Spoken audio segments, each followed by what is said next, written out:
দ্বিতীয় পাঠ, অদৃশ্য কালো হাতের মরণবাচন। ঠিক সময় মতন জ্যোতিষ বাবু মেয়েটির জন্মছক তৈরি করে এক ডাক্তারবাবুর সামনে রেখে মেয়েটির বাবাকে বললেন যে আমি কি এই ডাক্তারবাবুর সামনে আপনার মেয়ের ছক বিচারটা করব? কিছু কথা, গোপন কথা আছে, সেগুলি কি বলবো? তখন মেয়েটির বাবা বললেন জ্যোতিষীকে, আপনি এই ডাক্তারবাবুর সামনে বলতে পারেন। জ্যোতিষী বললেন যে ঠিক আছে, আমি আপনার মেয়েটির কিছু অতীত কথা বলবো।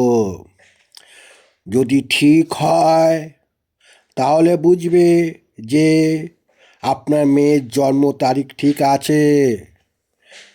জ্যোতিষী বাবু বললেন, আপনার মেয়েটিকে কোনো ছেলের সহিত বিবাহ দেওয়ার পর 2-3 বছরের মধ্যে প্রচণ্ড অশান্তি, মারধর হয়েছে কি না, এবং মৃত্যু সমতুল্য হয়েছে কি না, এবং প্রচুর অর্থনাশ হয়েছে কি না, আমি এই মেয়েটির জন্ম ছক থেকে বিচার করে পাই। তখন মেয়েটির বাবা ওই জ্যোতিষীর মুখের দিকে অবাক চোখে তাকিয়ে বললেন যে আমি আপনার জ্যোতিষী গণনাকে বিশ্বাস করি। আমি আপনাকে আমার বাড়িতে যেতে অনুরোধ করছি যে আমি সব খুলে বলবো। আমার মেয়ের সম্বন্ধে আপনি দয়া করে আমার বাড়িতে একবার আসবেন। তখন জ্যোতিষশাস্ত্রী মশাই সব কিছু বুঝতে পেরে বললেন, ঠিক আছে, আমি সময় মতন আপনার বাড়িতে যাব এবং ঠিক সমস্ত বিচার করে বলবো, এবং আপনার উপর বিশ্বাস আছে।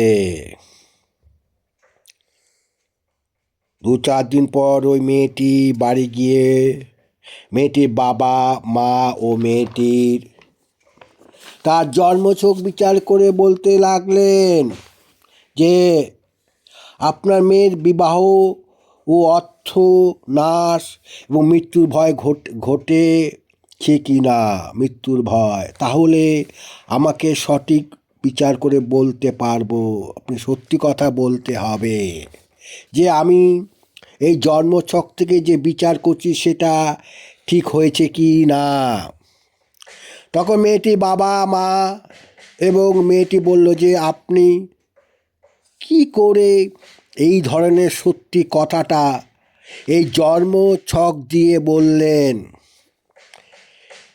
এই কথা শুনে আমরা অবাক হয়েছি, তাই আপনাকে আমাদের বাড়িতে আসতে বলেছি। কারণ আমরা অনেক জ্যোতিষী দেখিয়েছি, অনেক টাকা পয়সা খরচ করে ফেলেছি, এবং এই ধরনের মন্তব্য আমার মেয়েটির ছক থেকে এই ধরনের কথাবার্তা কোনো জ্যোতিষী বলতে পারে নাই। হয়তো অনেক টাকা পয়সা তাবিজ কবজ দিয়ে আমার টাকা পয়সা নষ্ট করেছে, তাই আপনার উপর বিশ্বাস হয়ে গেছি। জ্যোতিষশাস্ত্রী মশাই বললেন যে আমি কোনো নাম যশ টাকা পয়সা কামাতে এই জ্যোতিষ বিচার করি না, আমি এই জ্যোতিষী ব্যবসা করি না, আমি এই গণনা করি মানুষের মঙ্গলের জন্য, মানুষের উপাদান পাওয়ার জন্য। আমি এই বিচারের মধ্যে ভগবানকে খুঁজে বেড়াই। আমার এই সত্যনিষ্ঠা বিচারের মধ্যে আমি ভগবানকে খুঁজে বেড়াই। তার জন্য আমার কোনো নাম যশ টাকা পয়সা দরকার নেই। জ্যোতিষশাস্ত্রী মশাই আবার ওই ছকটি দেখে মেয়েটি ও মেয়েটির বাবাকে বললেন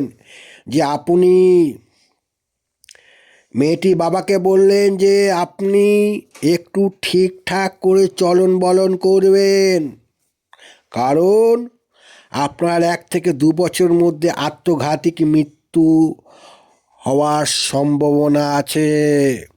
আপনি সাবধান হয়ে চলাফেরা করবেন এবং মান্যতা দিয়ে চলবেন, সবসময় শান্ত হয়ে চলবেন।